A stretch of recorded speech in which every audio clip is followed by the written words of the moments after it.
North Korea had sent 11,000 soldiers to assist Russia, many of whom were killed. The Pentagon expects a new batch to arrive at the front, the New York Times reports. In particular, in the fall of last year, North Korea sent approximately 11,000 soldiers to assist Moscow's forces in the Kursk region in southern Russia, where the Ukrainian Armed Forces had reclaimed territory following an unexpected operation last summer.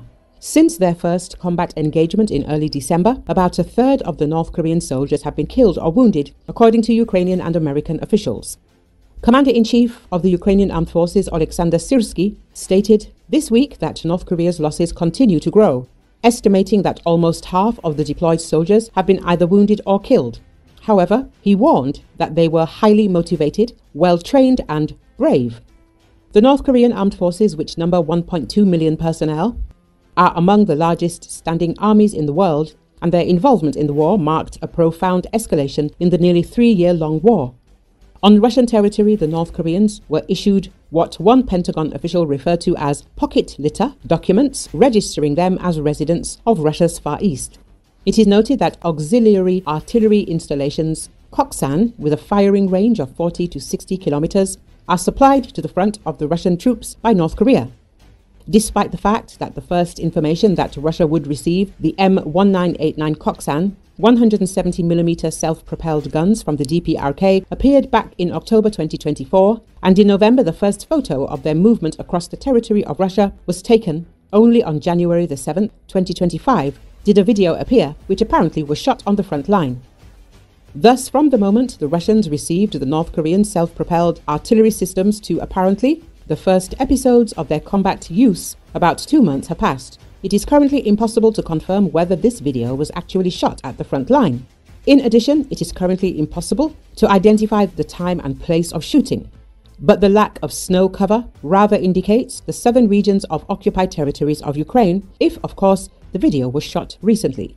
North Korea plans to transfer at least 150 KN-23 short-range ballistic missiles, as well as artillery shells and systems to the Russians in 2025. Chief of the Main Intelligence Directorate, Kirill Budanov, said this.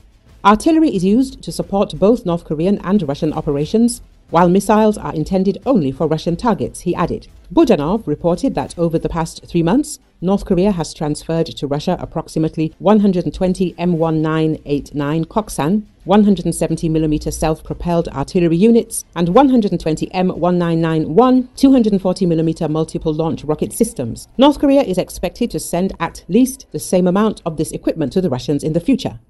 Separately, the head of the GUR noted the possibility that the Russians could receive North Korean KN-23 ballistic missiles, which had previously entered service with Putin's army. Most of these weapons are either used against Ukrainian troops or for training in Russia, Budanov noted. The head of the Ukrainian intelligence noted that the DPRK may additionally send reinforcements in the form of infantry to the Kursk region in 2025. We don't expect to see many new ground troops. They are like biological robots, he stressed.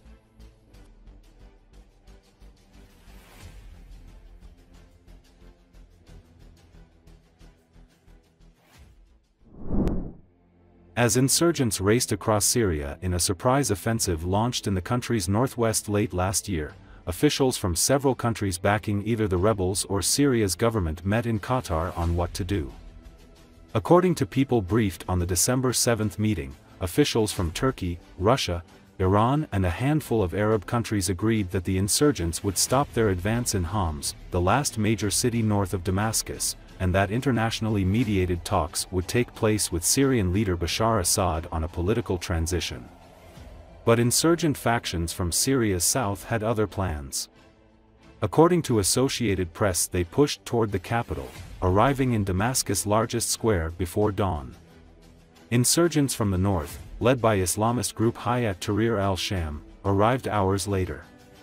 Assad, meanwhile, had fled. HTS, the most organized of the groups, has since established itself as Syria's de facto rulers after coordinating with the southern fighters during the Lighting Fast offensive. Wariness among the southern factions since then, however, has highlighted questions over how the interim administration can bring together a patchwork of former rebel groups, each with their own leaders and ideology. HTS leader Ahmad al-Shara has called for a unified national army and security forces. The interim defense minister, Merhaf Abu Kazra, has begun meeting with armed groups. But some prominent leaders like Southern rebel commander Ahmad al-Awda have refused to attend. Officials with the interim government did not respond to questions. The southern province of Dara is widely seen as the cradle of the Syrian uprising in 2011. When anti-government protests were met with repression by Assad's security forces, we were forced to carry weapons, said Mahmoud al-Bardan, a rebel leader there. When the HTS-led rebel groups based in the north launched their surprise offensive last year in Aleppo, those weapons were put to use again.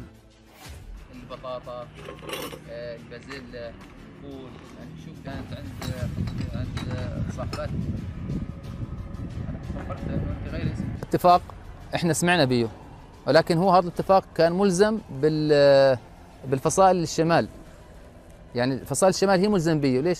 لان هم كان في عندهم يعني دعم دولي او موافقه دوليه على العمل، ان كان تركيا ولا يعني قطر ولا امريكا ولا الدول الداعمه.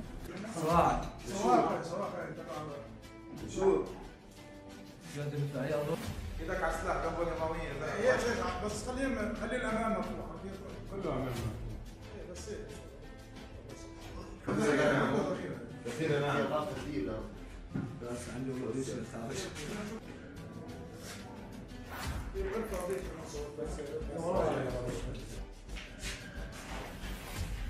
لانه اخر شيء راح يرجع للسلاح لمكانه الحقيقي اللي هو وزاره الدفاع، اللي هو لصالح الشعب السوري. يعني هو اصلا السلاح مش للدوله، هو للمواطن السوري، ان كان كامل انواع السلاح. السلام عليكم. السلام.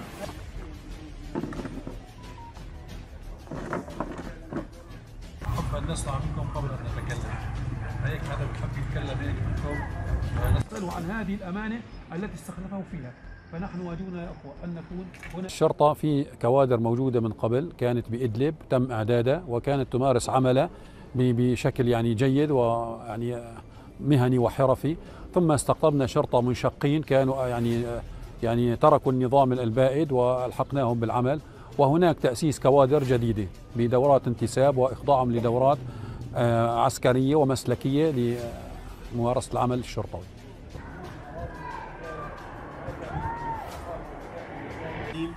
أن يوفقه ويوفقنا جميعا لما فيه خير. واجباري بدهم عناصر قديمه حتى تمشي. ما في عنصر قديم، شلون بده يتعامل مع القضاء؟ شلون بده يروح على القاضي؟ شلون بده يعرف يعني يخاطب القاضي بكتاب؟ اذا بده يخاطب محكمه شلون بده يخاطبه؟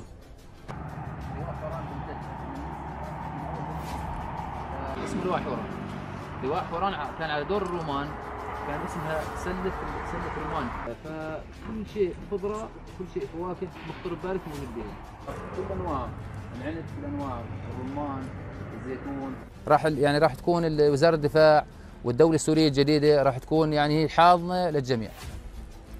واحنا صراحة يعني من الناس اللي مؤيدين وعم نطالب صراحة تكون يعني دولة جديدة، وزارة الدفاع بأقصى وقت ممكن لضبط سوريا وتعيش الناس بأمان ويكون المواطن مرتاح نفسيا بها يعني.